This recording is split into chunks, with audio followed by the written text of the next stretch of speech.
தந்தை மகன் தூய ஆவியின் பெயராலே ஆமென். இயேசுவுக்கே புகழ். அன்னை மரியே வாழ்க. அன்பான சகோதர சகோதரிகளே, நீங்கள் இப்போது கேட்கப் போகும் இந்த இறை செய்தி உங்கள் வாழ்க்கையை மாற்றக்கூடிய சக்தி கொண்டது. உங்கள் கண்ணீரை சிரிப்பாக மாற்றும் வார்த்தை, உங்கள் தோல்வியை வெற்றியாக மாற்றும் வார்த்தை, உங்களின் நோயை சுகமாக்கும் இறை வார்த்தையாகும். இப்பொழுது ஒரு நிமிடம் உங்களின் இதயத்தை திறந்து வையுங்கள். இயேசு உங்களிடம் பேச போகிறார்.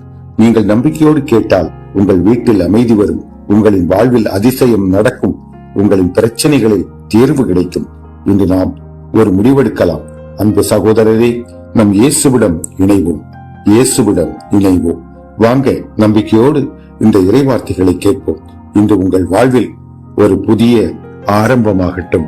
அன்பான சகோதர சகோதரிகளே, இன்று இந்த உலகத்தில் வாழ்கிற ஒவ்வொருவரின் இதயத்திற்குள் ஒரு மறைந்த வாழ்வு கதை இருக்கிறது. வெளியே சந்தோஷம், உள்ளே சுமைகளால் சோர்ந்து போயிருக்கலாம். ஒரு கேள்வி கேட்கிறேன். நீங்கள் எப்போது கடைசியாக மனதார சிரித்தீர்கள்? உங்களின் சுமையை யாரிடமாவது முழுமையாக பகிர்ந்தீர்களா? இந்த நேரத்தில் ஆண்டவர் பேசுகிறார். சுமைகளால் சோர்ந்திருப்பவர்களே, எல்லோரும் என்னிடத்தில் வாருங்கள், நான் உங்களுக்கு இளைப்பாறுதலை தருவேன். மத்தேயு 11:28 இவ்வாறு சொல்கிறது. இது ஒரு அழைப்பாகும். அன்பானவர்களே, நாம் எல்லோரும் ஒரு சுமையை சுமந்து சோர்ந்திருக்கிறோம்.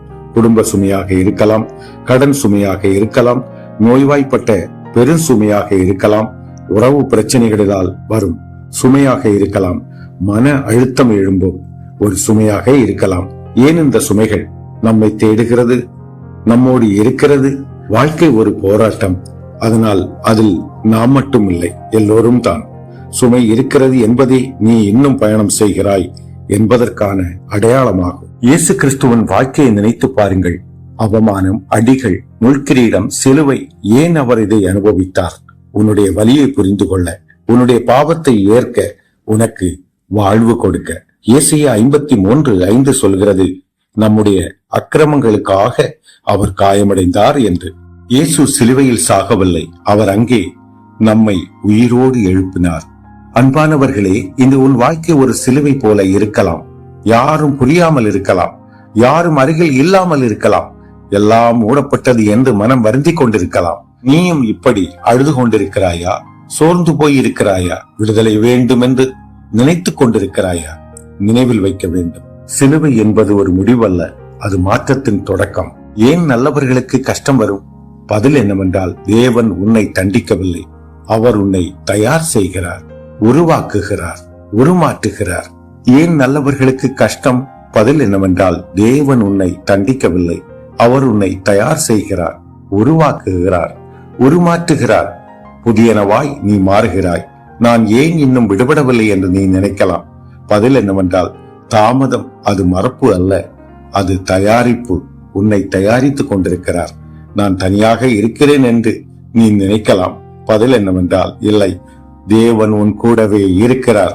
எபிரேயர் 13:5 சொல்கிறது, நான் உன்னை விட்டு நீங்க மாட்டேன், விலக மாட்டேன் என்று. இயேசு சிலுவையில் இறந்தார், எல்லோரும் முடிந்து விட்டது என்று நினைத்தார்கள். ஆனால் 3ஆம் நாள் என்ன நடந்தது? கல்லறை காலியானது, மரணம் தோற்று போனது, வாழ்க்கை வெற்றி வந்துவிட்டது. பிரகாசமாய் ஆண்டவர் உயிர்த்தெழுந்தார். உன் வாழ்க்கையில் இன்று வெள்ளிக்கிழமையாக இருக்கலாம், ஆனால் ஞாயிறு வராமல் போகாது, இதோ வந்து கொண்டிருக்கிறது. இன்று நீ சுமையோடு இருக்கிறாயா?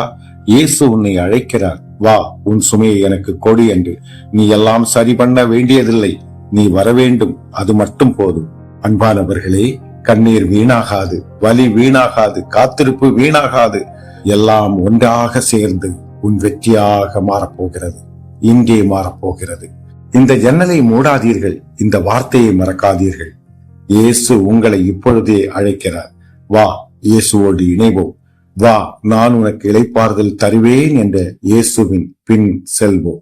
ஆண்டவராகிய இயேசு உங்களின் எல்லா தேவைகளையும், உங்களின் எல்லா வேண்டுதல்களையும் அறிந்து கொள்கிறவராய் இருக்கிறார். எனவே மனமுடையாமல் நம்பிக்கையோடு இயேசுவோடு இணைந்து எல்லா சுமைகளையும் அவரது பாதத்தில் வைப்போம். இன்று விடுதலை பெறுவோம். ஆண்டவராகிய இயேசு கிறிஸ்து மேன்மேலும் உங்களை ஆசீர்வதிப்பாராக. தந்தை மகன் தூய ஆவியின் பெயராலே ஆமென். இயேசுவுக்கே புகழ். அன்னை மரியே வாழ்க. சகோதரர்களே, இந்த காணொளி பற்றிய உங்களது கருத்துக்களை கமெண்ட் செக்ஷனில் குறிப்பிடுங்கள். வீடியோவை லைக், ஷேர், சப்ஸ்கிரைப் மற்றும் அதிகமாக ஹைப் பண்ணுங்கள். மீண்டும் இன்னும் ஒரு காணொளியில் உங்களை சந்திக்கும் வரை உங்களிடமிருந்து விடைபெறும் சகோதரர் ஜோசப் விஜய். நன்றி, வணக்கம்.